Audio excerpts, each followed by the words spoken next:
Everybody ready? All right, State, you may proceed. Thank you.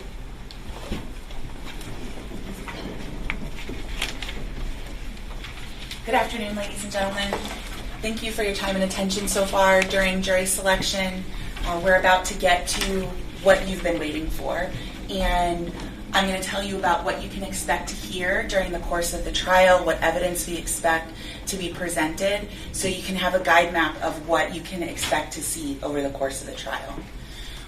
On March 17th of 2024, Kayla Rincon-Miller, a 15-year-old girl, a high school student in Cape Coral, made plans to meet up with some friends to go see a movie at the Marquee Cinemas in Cape Coral. That's the movie theater at the Coralwood Mall. It was a Sunday night. It was a little late in the evening because it was spring break.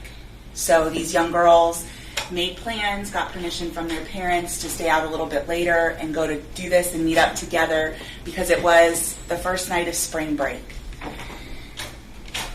The plan was to meet up at the Marquee Cinemas with Luann Dejet, who is another friend of Kayla Rincon-Miller, and Luann was bringing her friend Emma Wright, who you'll hear referred to also as Val. Luann and Emma had been getting together earlier in the evening. They kind of primped and gotten ready to go out for the night. And the plan was simply to go out, go to the movies, and maybe have some dinner later. The reality is that between the three of them, they had very limited funds. Emma and Luann had money. They got into the movie theater. Kayla actually had about $13 with her and wasn't able to buy a ticket to get into the movie, and the girls worked it out so that she was able to sneak into the movie theater, and they went and saw the One Love Bob Marley movie. It was new at that time, if you remember.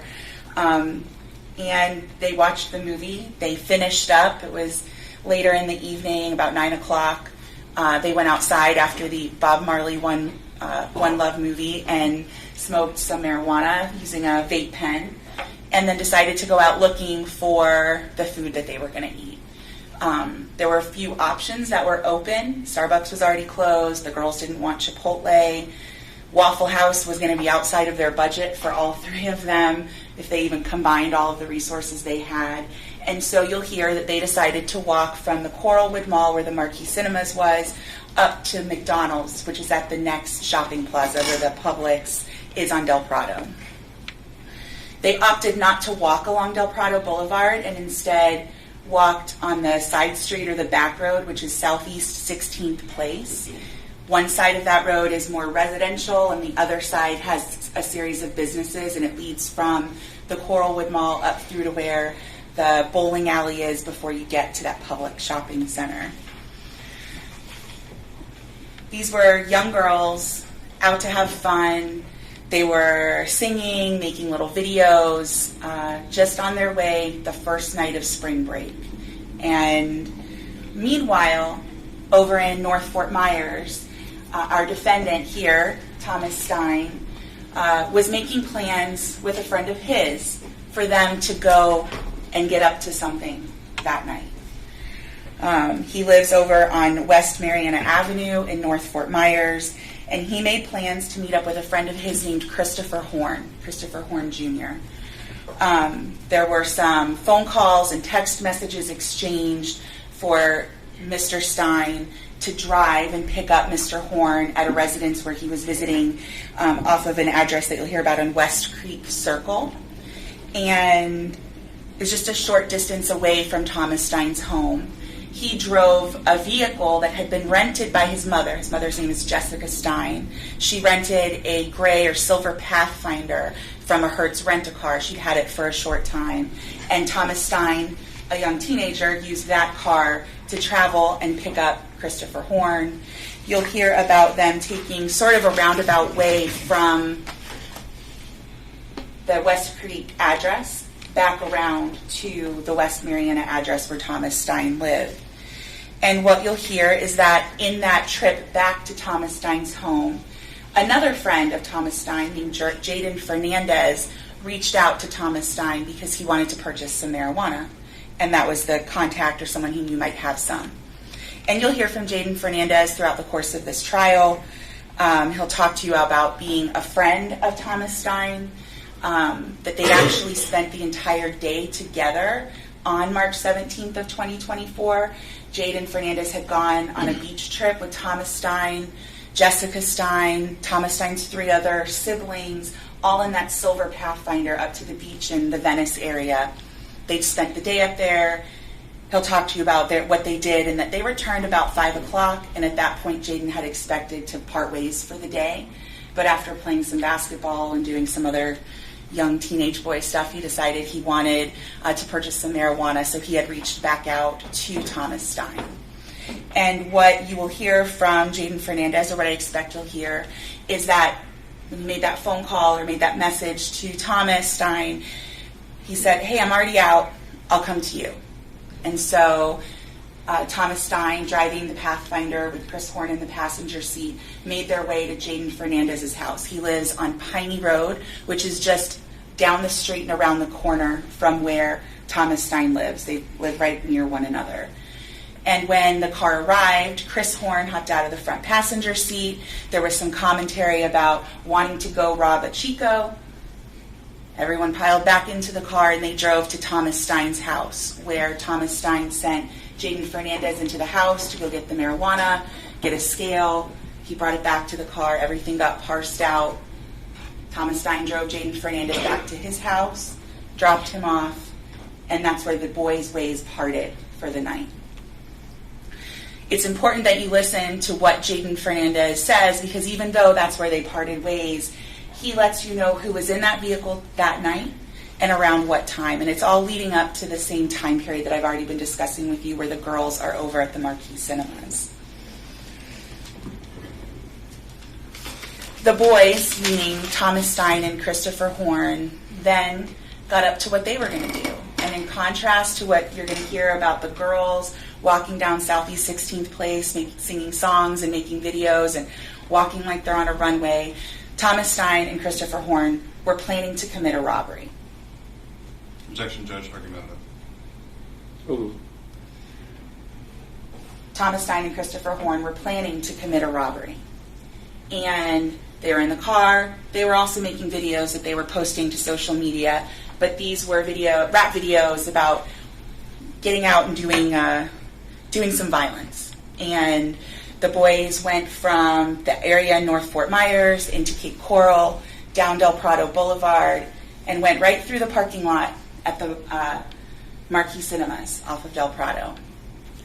They didn't stay in the cinema. They didn't go to the movies. They turned around in the parking lot, and at that point, lined up behind the girls who were walking on Southeast 16th Place, because they turned right around through the parking lot and went in the same direction the girls were walking. They didn't keep going. They turned around and they came back. They made a U-turn. They came up behind the girls again, turned around and blinded them with their lights.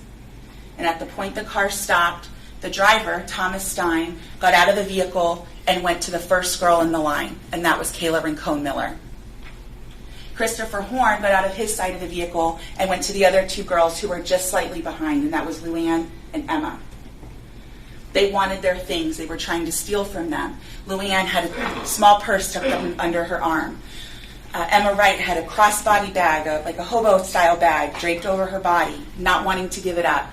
And Kayla, who was being confronted by Thomas Stein, had a small purse, a white purse that contained her $13, things like her identification, small things, a lipstick, her personal items, and she didn't want to give it up. And at the moment she was fighting him off, bending over, a scuffle ensued. And in that time, because Christopher Horne and Thomas Stein had gotten out of that car with guns in hand, ready to commit a robbery, the gun went off by Thomas Stein into Kayla Rincon's chest between her breasts. It was shocking to both Thomas Stein and Christopher Horne. Christopher Horne said something about, "Why the F did you shoot?" The boys got right back in the car, and that car fled as fast as it could out of that location.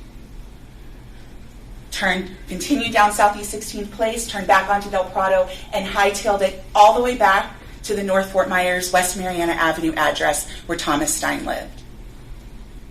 That collision of those 2 groups is why we're here today. That trigger pull by Thomas Stein is why we're here today, And the investigation that occurred after that incident is what you're going to hear about after you hear from those girls who were present on the scene. Because what they're going to tell you is about their perceptions of how that occurred, what they heard and what they saw in an incredibly hectic, scary, and tragic event. Because while Luann and Emma were able to gather their bearings and see that they were okay, Kayla Rincon-Miller was not okay. She knelt and got to the ground, and the other girls realized that she had a bullet wound directly in the center of her chest. You'll hear that they immediately got on with 911, trying to make a call for dispatch to arrive. Luann was holding pressure on Kayla's chest to try and stop the bleeding. And they're immediately trying to understand and grasp what occurred in a dark street, in something that they had no expectation was going to happen.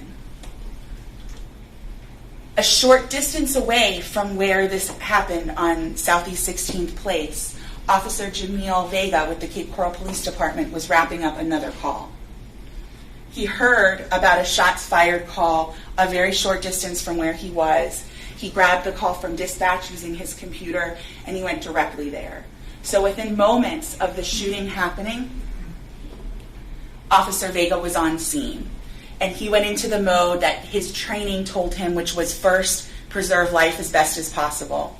He assessed the situation, applied chest seals to both the front and back of Kayla. He rolled her over and saw, in fact, it was a through and through wound. He applied chest seals. She was awake at the time. She wanted to move at the time. She wanted to get up.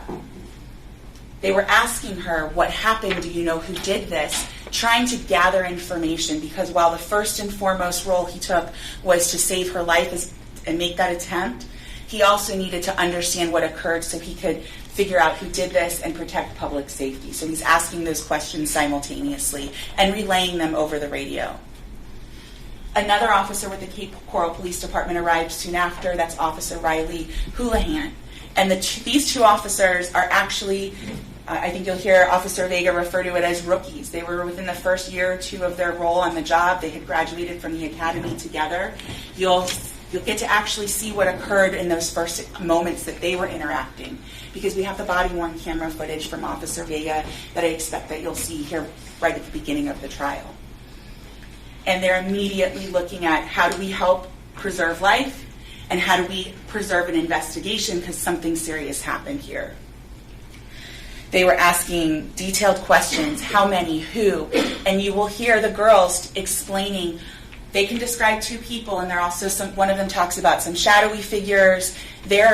You can assess for yourself when you look at the video, under an incredible amount of trauma and pressure at the moment that this occurs. But they very clearly outline that a black male wearing a red sweatshirt with loud writing came first for Emma and Luann, and that a white male with blue eyes and a bowl cut, who was the driver of the silver vehicle, went straight for Kayla and is the one who shot her. That information went out to law enforcement, and from there, law enforcement took the reins with the investigation.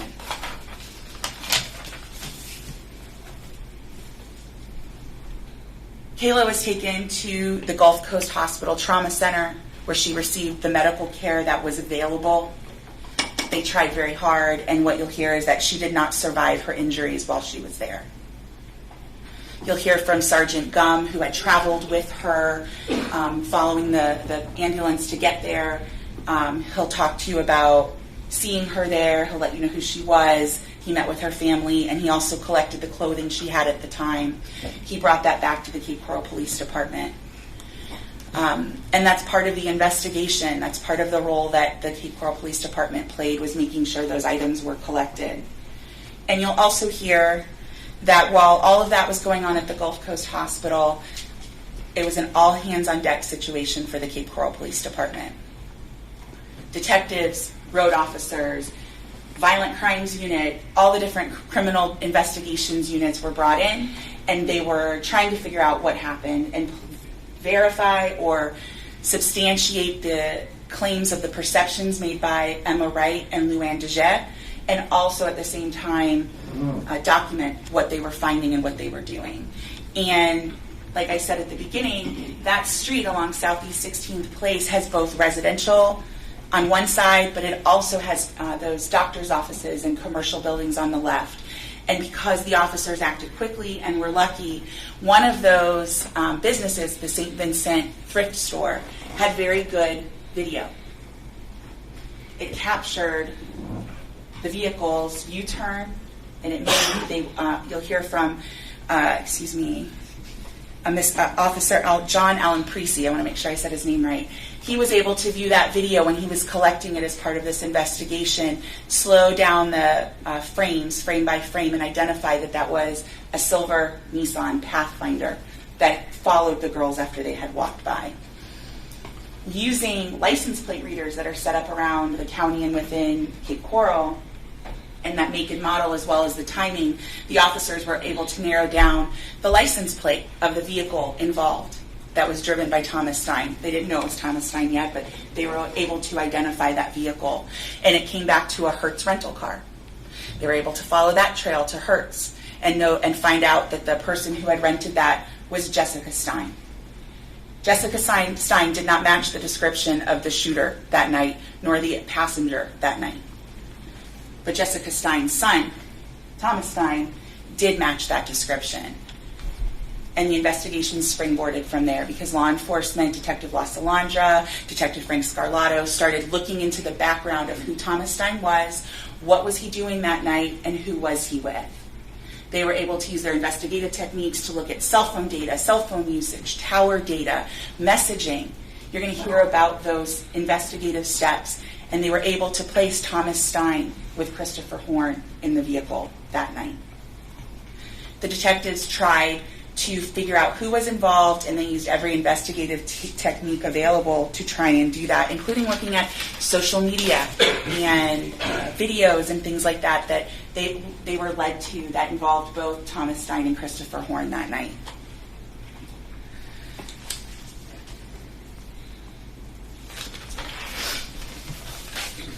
What they also learned is that that rental vehicle had been returned between 9 and 10 o'clock in the morning the day after the murder. Jessica Stein didn't need it anymore. But she didn't just return the car, she traded it for a different rental vehicle and took that one out because she didn't have a vehicle, she needed a rental car, but she didn't want that one. Some of what law enforcement was able to determine was that a gun that should have been in the Thomas Stein's home was not present when they conducted a search warrant there. But you'll also hear from Jaden Fernandez that that gun is one that Christopher Horne and Thomas Stein had earlier.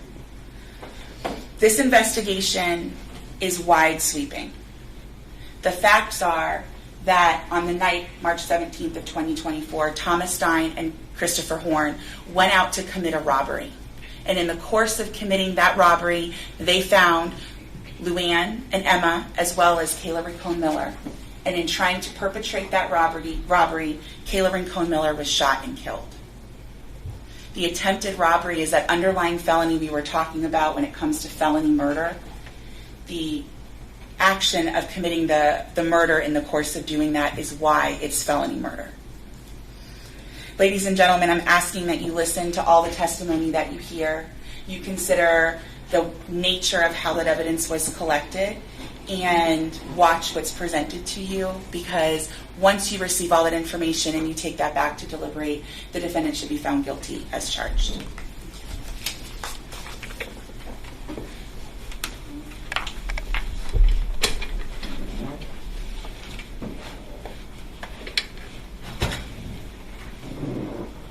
Smith?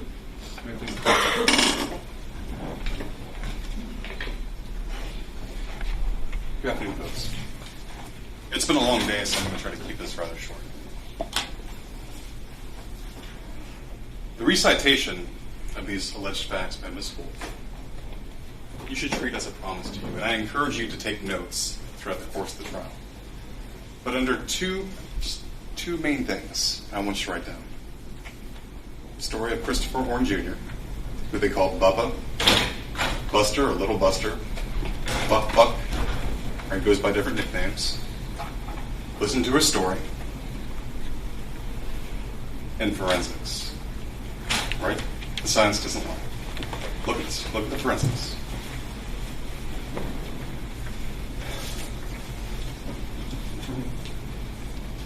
The state has chosen to charge Thomas Stein with felony murder. Right? The whole principle theory, someone over here is doing X, Y, and Z, so he's involved. Remember that course of discussion to about here? Right? But not premeditated murder in the first degree. Right? The action of actually pulling the trigger himself. Weird. Isn't that strange? I'm not telling them how to try their case.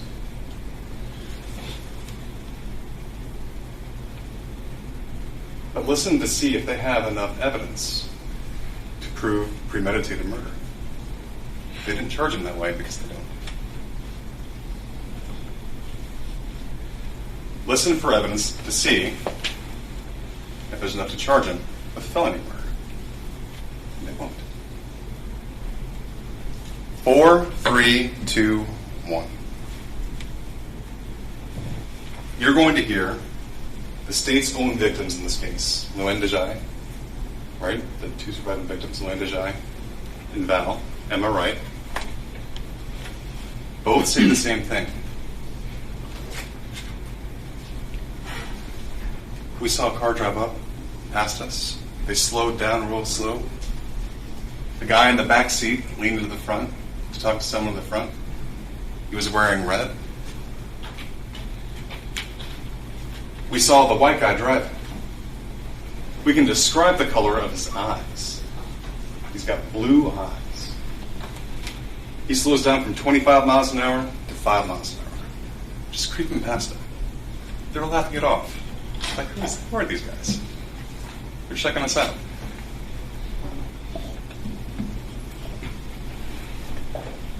You'll hear that the car went down, made a U-turn, came back, and pulled up to the curtains. The next thing you know, 4 doors open. 4. Not 2. 4. All of them popped open.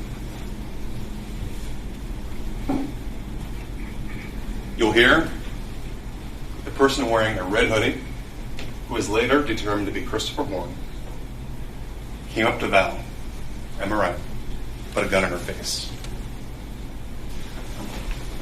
Person from the other side of the car, they run up. There's a passenger and a back passenger. Each one runs up to Kayla. The other one runs up to Lynn. That's 3.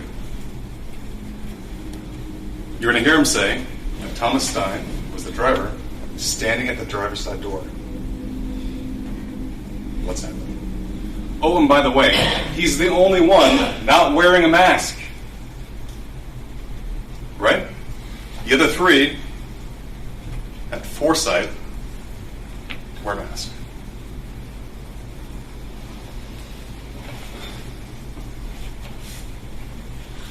Struggle ensues with Kayla. You'll hear Val say, I saw Thomas Stein run past me to fight, to go to both of them, to try to intercede. A shot rings out. She doesn't see it, but she hears it. 1 shot. Look at the forensics. The evidence will show that there's an absence of stippling, an absence of burn marks. They didn't look for GSR. You'll hear that based upon that science, the shot came from at least 3 to 5 feet away.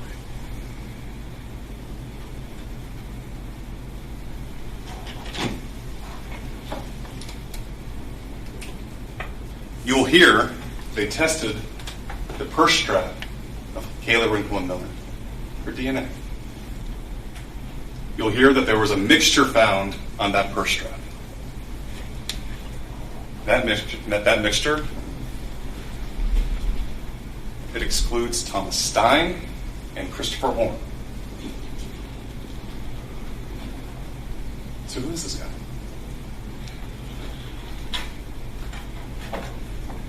There's 2 universal truths.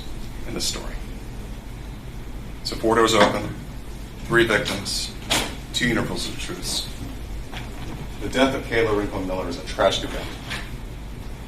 And Christopher Horne Jr., a.k.a. Bubba, a.k.a. Buster, a.k.a. Buck Buck, is a liar. It's a liar.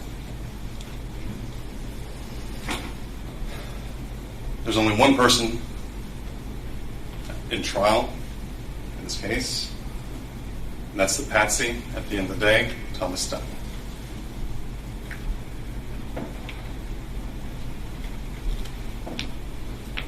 The girls gave 4 descriptions of suspects. 4 different descriptions of suspects. 4 different builds. Right? You got Thomas Stein, the only white male, young, bowl cut, blue eyes. You have Christopher Horne wearing a red sweatshirt. You have another black male, short twists, wearing a red shirt with loud writing in the front. And you have another black male, dark skin, all in black. That's 4 different descriptions. The state has alluded that they were under this high stress event that's altered their perceptions. You know, Ms. Miller talked about going to a wedding and having witnessed a wedding. But folks, only 2 people to that wedding got married, right? That doesn't change. The number doesn't change.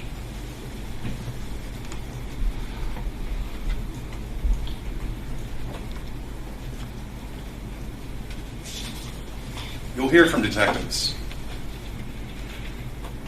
This investigation remains open to their suspects. Right?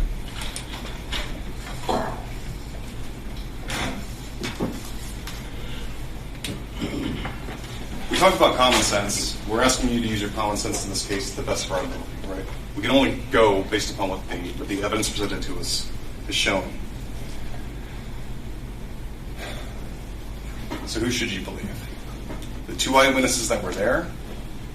The 2 victims that are surviving this tragic incident in this case that are going to testify? Or Buck Buck? Buster? Bubba? Christopher Horne Jr. You'll hear that Christopher Horne Jr. has been offered a deal of a lifetime. You'll hear that he was looking at life in prison on this charge. Life in prison. But instead, what he'll get is a 25-year sentence with no minimum mandatory, which means he gets credit for time served, 2 years. He gets good time, he gets game time. Right?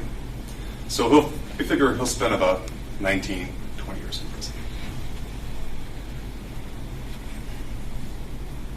You'll hear that in this case, his parents were arrested for witness tampering, for threatening Jessica Stein. You'll hear that those charges were dropped by the state attorney. By this state attorney.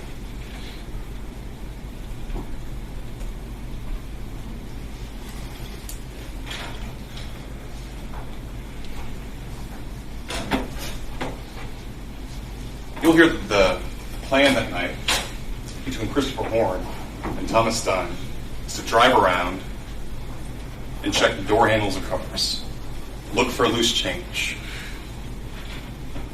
I think we can all agree that this is a league away from committing a violent armed robbery. Right? Trying door handles.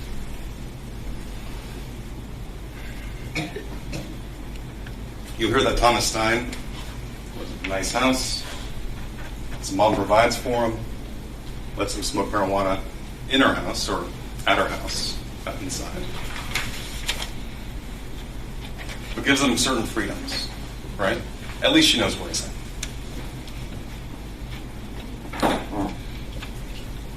Doesn't have to pay for gas. Doesn't have to pay for insurance. He gets to use the rental car. All of his needs are met. You'll hear that Christopher Horne Jr., Buster, is a very different life. All right?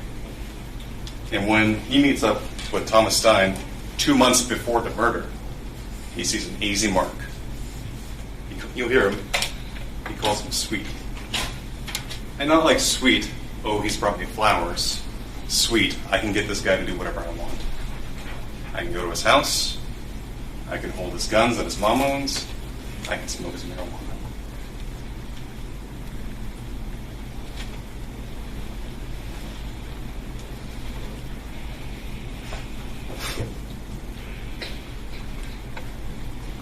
You hear that Christopher Horne, when making and striking this deal, gave a proffer to the state.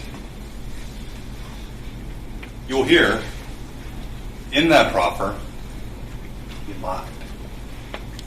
So they had to bring him back for a second one.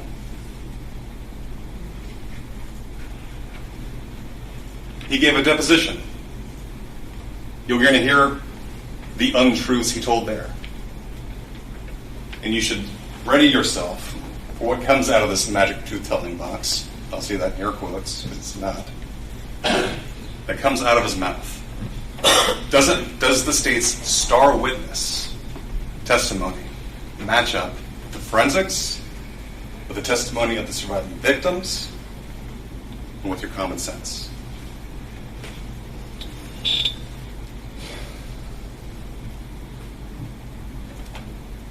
We're going to have to use our common sense to figure out who these other two people in the car are, right? But we have to remember, the state doesn't have to prove that. That's just icing on the cake. That's just going to show that our common sense is greater than the untruths that can come from the stand. Who is Buster protecting?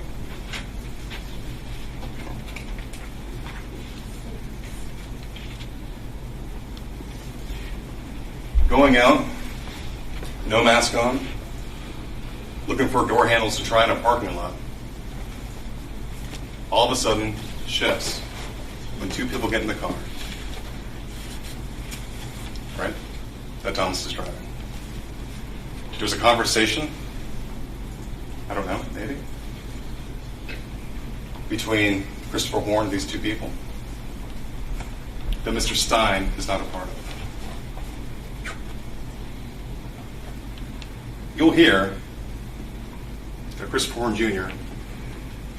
had a 1911 .45 caliber. You'll hear that even though the gun wasn't discharged allegedly, Christopher Horne Jr. gets rid of it. And then when I say gets rid of it, in a river somewhere. And Christopher Horne Jr. during his proffer says, here's where it's at.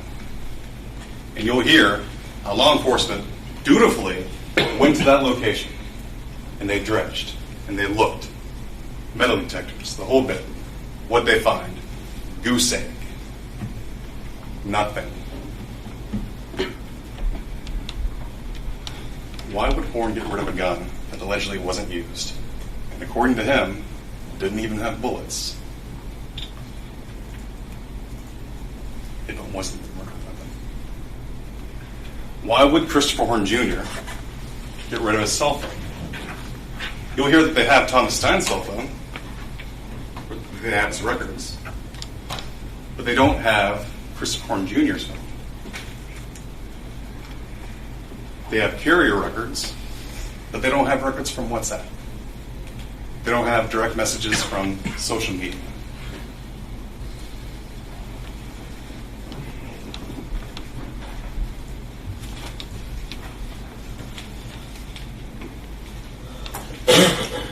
So was Thomas Stein a principal in the murder, the felony murder of Kayla Rincon-Miller?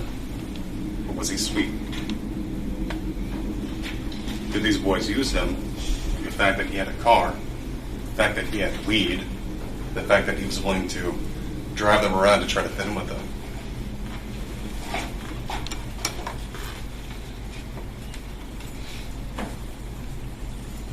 Folks, at the end of this case, I'm going to ask you to render the verdict that justice demands. Nothing more.